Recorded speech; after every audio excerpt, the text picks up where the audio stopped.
18 февраль күнү президенттердин жолугушуусунан кийин эң алгач Алмазбек Атамбаев Facebook баракчасына өз оюн калтырды. Анда жолугушууга экс-президенттердин барышын билбегенин, Жапаров жана Камчыбек Ташиев менен жолугушуу болоорун айтышкан деп жазган. Атамбаев биримдикти орнотуу менен Бакиевди кайтаруу экөө эки башка экендигин билдирди. Мен дагы өлкөдө тынчтык, биримдик болушун каалайм. Президент Жапаровдун жакшы ниетин баалайм. Бирок жолугушуунун аягында мен эч ким менен коштошпой чыгып кетүүгө аргасыз болгон жагдай түзүлдү. Келечекте зарылчылык жаралса, албетте, майда чүйдөсүнө чейин айтып берем. Өлкөдө тынчтык жана биримдик орнотуу менен Бакиевди Кыргызстанга кайтаруу эки башка нерсе. Бул экөөнү бириктирүү таптакыр башка жыйынтык берет. Көп кан төгүлгөн, аны унутуу мүмкүн эмес.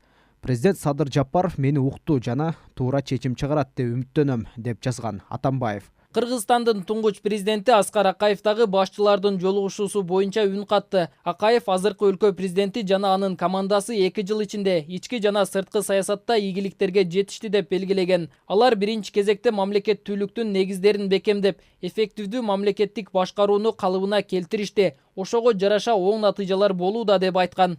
Албетте, мамлекеттүүлүктү чыңдоо, эл арасында биримдикти, ынтымакты бекемдөө өлкө президентинин түздөн түз жана негизги конституциялык милдети.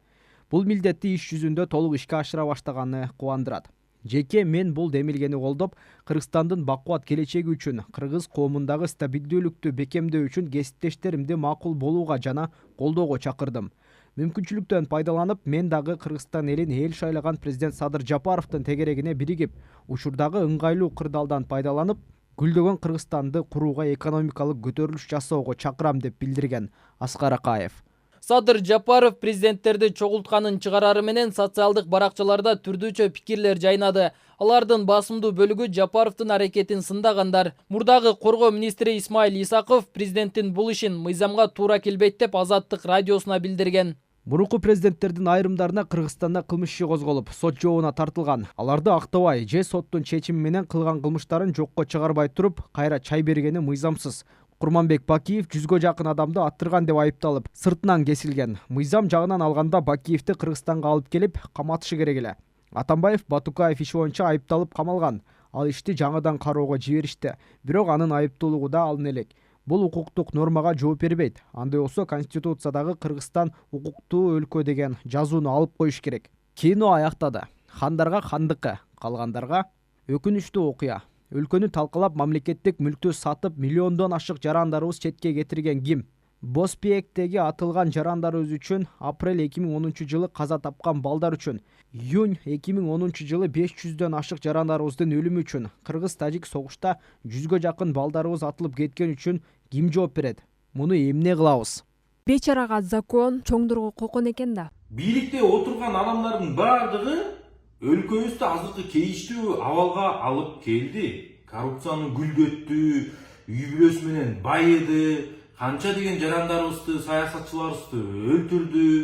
Эми кантип ошолорду мен кечирем, кечиримдүү бололу деп айтат адам. Ал адамдар соттоло турган адамдар. Ал адамдар Кыргызстандын келечегине балта чапкан адамдар. Аларды кечирүү эмес, аларды жоопко тартыш керек. Социалдык баракчаларда сот системасы толугу менен бийликтен көз каранды деген сөздөр айтылып жатат. Өзгөчө оор кылмыш иши козголуп, маселе бир тараптуу чечилбей жаткан жарандарды чет өлкөгө чыгаруу практикада кездешпейт дешет. Тилекке каршы сот бийлиги толугу менен көз каранды. Эми баарыбызга белгилүү болуп атат да, соттор кантип иштеп атканы. Юридикалык жактан алганда анын соттун чечим чыгарып, уруксат берүүсү дарыланууга бул мыйзам ченемдүү көрүнүш. Бирок бардык эле учурларда андай болбойт. Башка практикалык мисалдарды алсак, башка убактарда ушундай оор абалда жаткан, ооруп жаткан соттолгондор бар, айыпталуучулар бар. Бирок мындай практика колдонбойт.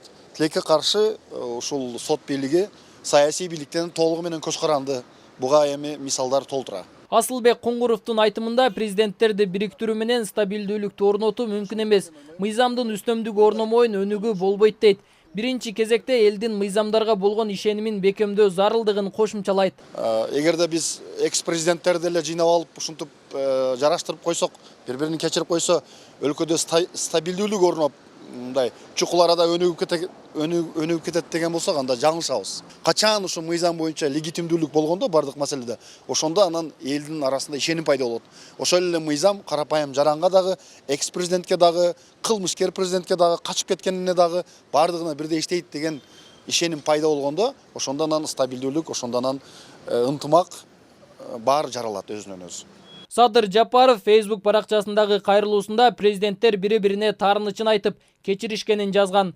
Ой кыялым ошол, ар бир президенттин аркасында турган тарапташтары жалпы 7 дуан калкыбыз, бир багытка баш коюп, бир дем менен улуттун өнүгүүсү, экономикасы деп ой жүгүртө эле деген Жапаров. Нургелди Каныбек уулу, Асылбек Турдалиев, Бейтарап, Ош шаары.